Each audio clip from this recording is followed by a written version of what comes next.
Hello friends. इस video के अंदर मैं आपके साथ बात करूंगा एचडीएफसी लिमिटेड के बारे में। और आज एचडीएफसी लिमिटेड के जो शेयर के प्राइसेस थे उसमें रिजल्ट आने के बाद एक जबरदस्त तरीके से जो है गिरावट देखने के लिए मिली।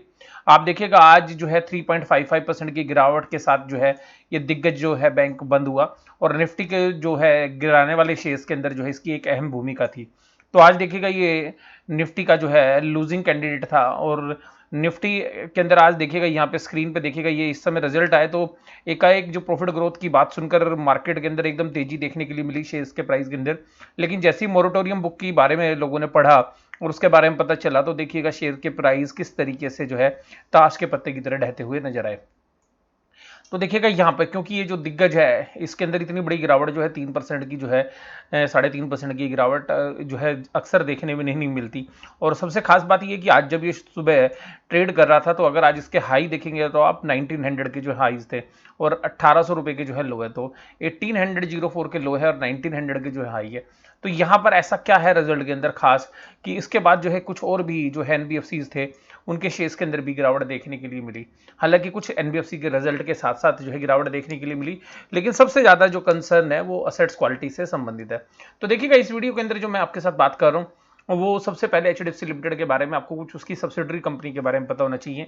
जो दिग्गज सब्सिडरी कंपनीज है उसमें देखिएगा एचडीएफसी लाइफ है जो आप जानते हैं कि ये एक लिस्टेड स्पेस के अंदर एक कंपनी है। एचडीएफसी की जो है जनरल इंश्योरेंस कंपनी वो भी एक सब्सिडरी कंपनी है। उसी तरीके से एचडीएफसी की एएमसी तो असेट्स मैनेजमेंट कंपनी जो है वो भी इस तरीके से इनकी सब्सिडरी कंपनी है। तो ये तीन कंपनी बड़ी पॉपुलर कंपनियां हैं और इसके अलावा और कंपनी भी जो है इनकी जो है पॉपुलर कंपनीज हैं। तो अल्टीमेटली यहाँ पर ये एक दिग्गज है तो ये एक फ्लैगशिप कंपनी है एचडीएफसी ग्रुप की। तो अल्टीमेटली एचडीएफसी की ग्रुप की जो इन्वेस्टमेंट्स हैं वो वास्तव में इसी कंपनी के थ्रू आती हैं। अब बात ये है कि वास्तव में इसका जो मेन बिजनेस है वो लोन फंडिंग का है, यानी कि लोन देते हैं ये रियल एस्टेट के डेवलपर्स को या housing loans.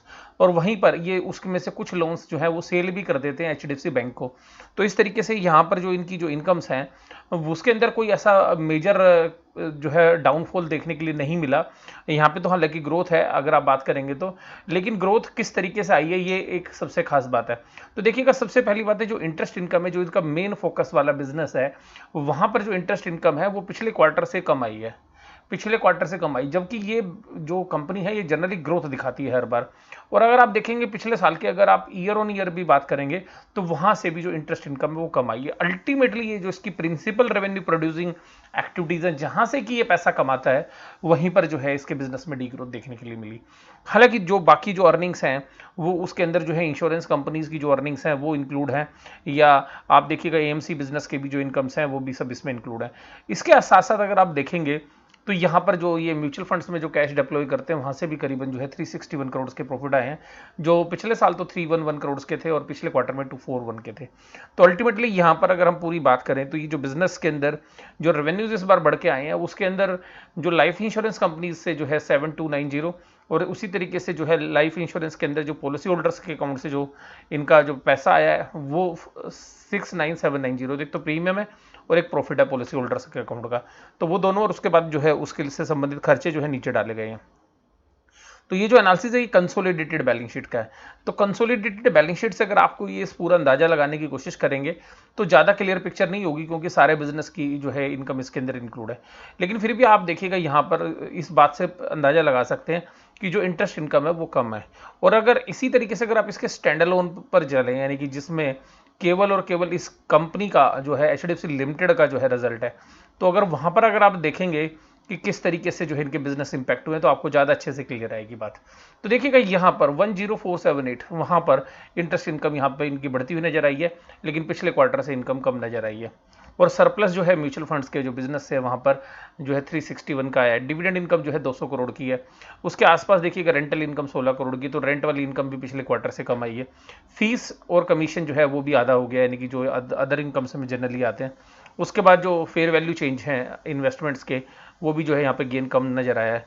Profit on sale of investment है, देखिएगा ये सीधी सी बात ये कि जो इन्वेस्टमेंट है बेच के जो प्रॉफिट कमा रही हैं सारी कंपनियां, क्योंकि इनके पास लिक्विडिटी की भी प्रॉब्लम है तो और इसीलिए जो है ये कैपिटल भी रेज कर रहे हैं। फाइनेंस कॉस्ट सिमिलर है। इंपेयरमेंट ऑफ असेट्स, तो आपकी जो इंपेयरमेंट है जो असेट्स का घटियापन हो गया उसकी वजह से आपके जो लॉस है 1200 करोड़ के हैं। एम्प्लॉय के बेनिफिट एक्सपेंसेस हैं 160, तो यहाँ पे बढ़ते हुए नजर आए हैं। और यहाँ पे देखिएगा डेप्रिशिएशन अमोर्टाइजेशन हैं ये भी आपका कम हुआ है। जो ऑफिस एक्सपेंसेस है वो बढ़े हैं आपके, और जो बाकी अदर एक्सपेंसेस है बढ़े हैं। तो अल्टीमेटली इन्होंने जो है यहाँ पे जो चीज़ें हैं वो फेयर नज़र आ रही हैं। जिस तरीके से हम बाकी जो फाइनेंशियल्स के अंदर अदर एक्सपेंसेस में कमी देख रहे थे, वहाँ इनके खर्चे में उस तरीके की कोई भी जो है गुंजाइश नहीं है गलती की, जो हमें यहाँ पे दिख रही है अभी। तो वहाँ पे देखिएगा जो टोटल एक्सपेंसेस हैं वो 9412 है, 9289 है। तो अल्टीमेटली यहाँ पर जो एक्सपेंसेस बढ़े हैं, लेकिन आप प्रॉफिट की फ्रंट पे देखेंगे तो profit on sale of investment की वजह से बढ़े। ये जो 1241 है, ये जो प्रॉफिट आया है जो कि इस पिछले क्वार्टर में नहीं था, उसने जो है आपके अर्निंग को बढ़ाया, यानी कि आप एक तरीके से कह सकते हैं इन्वेस्टमेंट बेच के जो पैसे आए हैं जो सब्सिडरीज के अंदर, वहाँ से इन्होंने जो है ये इनकम जनरेट की है। तो अगर आप देखिएगा तो यहाँ पर आपको जो प्रॉफिट है वो इसीलिए मैंने जो रहे हैं वो 1200 करोड़ का आफ्टर टैक्स इंपैक्ट देखिएगा, तो उसकी वजह से प्रॉफिट आ रहे हैं।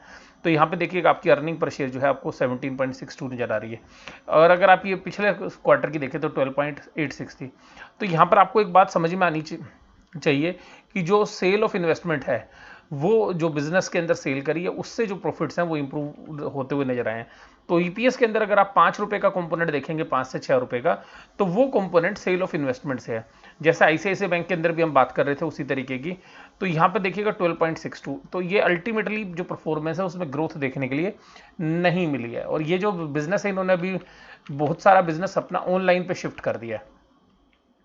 ऑनलाइन पर शिफ्ट करने की वजह से जो है इन्होंने काफ़ी जो बिजनेस है अपना लूज़ करने से जो है बचा लिया, और हर संडे को जो है ये ऑनलाइन प्लेटफॉर्म के थ्रू है जो लोन है वो बांट रहे हैं।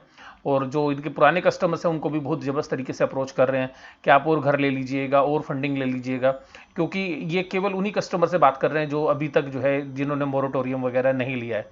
तो अल्टीमेटली ऐसे क्लाइंट के साथ ये जो है ज़्यादा से ज़्यादा जो है लोन देना चाहते हैं, जो अभी मोरेटोरियम पीरियड के अंदर भी जो है उन्होंने मोरेटोरियम नहीं लिया है इस पीरियड के दौरान भी। तो ऐसे बिजनेसेस के अंदर जो है ये अपने जो है पैर जो है पसार रहे हैं, जिससे कि जो इनके लॉयल कस्टमर्स हैं उनसे जो है इनको बिजनेस मिल सके। लेकिन अगर मैं आपको इनके बिजनेस के अंदर जो हाईलाइट की बात करूं, तो मैं जो हाईलाइट आपके साथ करूंगा वो वास्तव में मोरेटोरियम बुक से संबंधित है। तो जब क्योंकि ये जो पूरा झटका लगा है इस बैंक के शेयर प्राइस के अंदर, ये केवल और केवल मोरेटोरियम बुक की वजह से लगा है। तो आप समझ जाइएगा कि मोरेटोरियम के अंदर इनको जो भी इनके जो लोन बुक है वो मोरेटोरियम की वजह से जो है झटका दे सकती है। तो अब इनकी लोन बुक कितनी है, तो लोन बुक करीबन 5 लाख करोड़ के आसपास है। तो 5 लाख के करोड़ के आसपास की जो लोन बुक है, उस लोन बुक के अंदर देखिएगा जब पहला मोरेटोरियम था, पहला पार्ट 1 मोरेटोरियम का, वहां पर 22.6% इनके जो इंडिविजुअल लोन्स थे वो वास्तव में मोरेटोरियम के अंदर थे। और अब देखिएगा ये घटकर 16.6 हो गए हैं। तो अल्टीमेटली ये जो 16.6 है ये भी कम नहीं है, बहुत बड़ा है। क्योंकि यहाँ पर जो इनके लोन्स हैं ये किन को देते हैं, ये लोन्स देते हैं बिल्डर्स को, इनकी जो लोग घर बना के देते हैं उन लोगों को, बिल्डर्स को, यानी कि रियल एस्टेट लोन्स देते हैं, और इंडिविजुअल्स को जो लोग घर खरीदते हैं। तो अल्टीमेटली जो अगर रियल एस्टेट में मंदी आती है या लोगों की नौकरियां छूटती हैं, तो यहां पर इस वाली जो मोरेटोरियम बुक है, ये जो 16.6% है, यहां पर आप देखिएगा कि अगर आप 5 लाख करोड़ की भी बात करें और उसका 16% भी अगर आप कैलकुलेट करें आज की डेट में, तो ये जो 16.6% है ये वास्तव में बनता है 83,000 करोड़। तो अगर ये जो 83,000 करोड़ की जो लोन बुक है वो मोरेटोरियम के अंदर है, अगर इस 83,000 में से मान लीजिएगा कि अगर 10% भी अगर बैड हो गया या राइट ऑफ करना पड़ गया इनको, तो अल्टीमेटली इनके 2 साल के जो प्रॉफिट्स हैं वो गायब होते हुए नजर आएंगे। और अल्टीमेटली जो है बिजनेस को फिर आगे कैसे ग्रो करेंगे, तो ये जो रिस्क मार्केट को लगा जिसकी वजह से जो है आज सेलिंग जो है शेयर प्राइस के अंदर हुई। और ये इसके साथ नहीं है, ध्यान रखिएगा, जो बाकी भी जो एनबीएफसीज हैं इस स्पेस के अंदर या जो बाकी स्पेस के अंदर है, तो उनको भी एक तरीके से चेतावनी दे रहे हैं।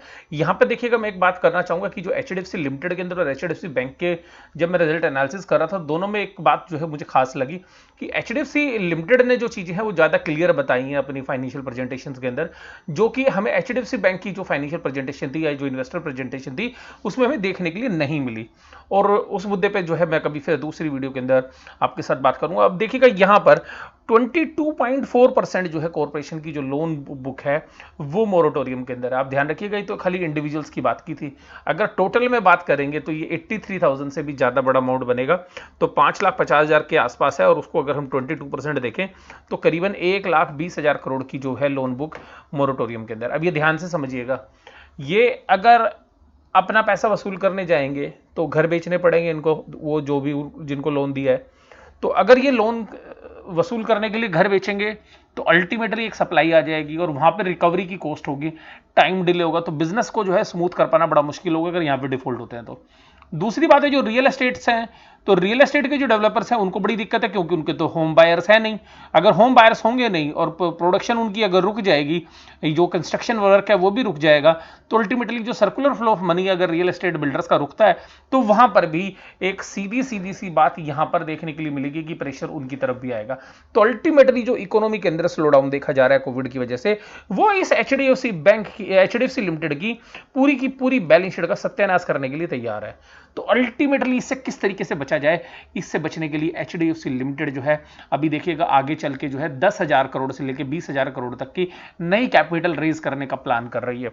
और अल्टीमेटली या फिर उसको अपनी म्यूचुअल फंड्स बिजनेसेस या जो बाकी उसकी जो इंश्योरेंस बिजनेसेस है वहां पर आगे चल के आप फ्यूचर में सेल होते हुए भी आप देखेंगे। तो अल्टीमेटली यहां पर ये जो लोन बुक है जो मैं आपको बता रहा हूं सारा सरदर्द है, जो सारा का सारा सरदर्द है वो मोरेटोरियम बुक की वजह से है, जो आज मार्केट में गिरावट आई। और देखिएगा दूसरी बात है कि नेट इंटरेस्ट मार्जिन जो है 3.3% से गिरकर 3.1% हो गया, यानी कि 2.2% का, यानी कि 20 बेसिक पॉइंट का जो है आपको इंटरेस्ट का भी जो है लॉस होता हुआ नजर आ रहा है। तो अल्टीमेटली यहाँ पे जो सब्सिडरीज की जो बैलेंस शीट्स के अंदर वैल्यूज हैं, ये ध्यान रखिएगा, बैलेंस शीट के अंदर एक सबसे खास बात है कि ये वैल्यू जो है असेट्स कॉस्ट पे दिखाई हुई जितने में इन्होंने खरीदी थी। तो अगर आप इसके शेयर होल्डर फंड को देखेंगे तो शेयर होल्डर फंड जो है अंडर वैल्यूड है। इसका मतलब है कि अगर आज उन इंश्योरेंस बिजनेस की वैल्यू जोड़ोगे तो आपको थोड़ी वैल्यू ज्यादा मिलेगी। बट जो कंसर्न मैं आपको बता रहा हूं वो वास्तव में कहां से आ रहे हैं, वो कंसर्न आ रहे हैं केवल और केवल मोरेटोरियम बुक की वजह से। अगर वहां पर नॉन परफॉर्मिंग एसेट्स बढ़ती हैं तो वहां पर बैलेंस शीट किस तरीके से तबाह हो सकती है, उससे जो है बैंक डरा हुआ है। अब ये कोविड-19 के जो असर हैं उस असर को भी जो है देखिए इन्होंने अपने बहुत अच्छे से प्रेजेंट किया है और इन्होंने बताया भी है कि देखिएगा अपने 80% जो बिजनेस है वो इन्होंने माइग्रेट कर लिया डिजिटल सोर्स से, जिसकी वजह से इनको लॉसेस कम हुए हैं। इसके बाद देखिएगा मैं आपके साथ बात करूं 97% जो इनके लोग हैं वो ऑनलाइन पेमेंट करते हैं, यानी कि डिजिटल मोड से पेमेंट करते हैं, इसलिए इनको जो है रिकवरी भी औरों के मुकाबले में अच्छी हुई है। तो जहां पे रिकवरी नहीं है वहां पे आप देखिएगा। और मैं आप जिस बात की आपके साथ करना चाहूंगा वो बात काफी इंपॉर्टेंट है। देखिएगा जो इंडिविजुअल कस्टमर्स हैं वो कह रहे हैं उसमें जो 5% जो लोग हैं जिनकी नौकरी छूट गई है तो वहां से पैसा नहीं आ रहा। अगर नौकरी छूट गई है तो अब मान लीजिएगा नई नौकरी लगेगी तो वो पहले अगर जितने दिन उसकी नौकरी नहीं थी तो उसका पहले अपना खाना पीना बराबर करेगा, उसके बाद ही जो इनकी लोन की पेमेंट करनी शुरू करेगी। तो अल्टीमेटली ये एक सीरियस प्रॉब्लम है, अगर जॉब लॉस और भी बढ़ता है तो वो आगे चल के प्रॉब्लम हो सकती है। 9% लोग ये हैं जिनके बिजनेस ही बंद हो गए हैं, तो 9% ऐसे लोग हैं जिनके बिजनेस बंद हो गए हैं, ये भी एक सीवियर प्रॉब्लम है। और कहता है बाकी लोग इसलिए पैसा नहीं दे रहे क्योंकि उनको अपने हेल्थ रीजन से या फ्यूचर में कैश या उनके पास अभी कैश कितना उपलब्ध नहीं है कि जिससे कि वो आगे तक जो है अपने आप को मेंटेन कर पाए। तो अगले 5-6 महीने का जो जुगाड़ है वो उन्होंने किया हुआ है। तो अल्टीमेटली इन सब तरीकों को से अगर हम देखें तो अल्टीमेटली जो है प्रॉफिट्स तो अच्छे थे इनके, प्रॉफिट ग्रोथ भी थी, लेकिन अल्टीमेटली जो बिजनेस हैं उसके अंदर जो मोस्टली प्रॉफिट्स हैं वो सब्सिडरी कंपनीज के हैं। इनके भी खुद के भी अच्छे प्रॉफिट्स हैं, लेकिन इनके बिजनेस को जो तबाह कर रही है वो मोरेटोरियम बुक कर रही है।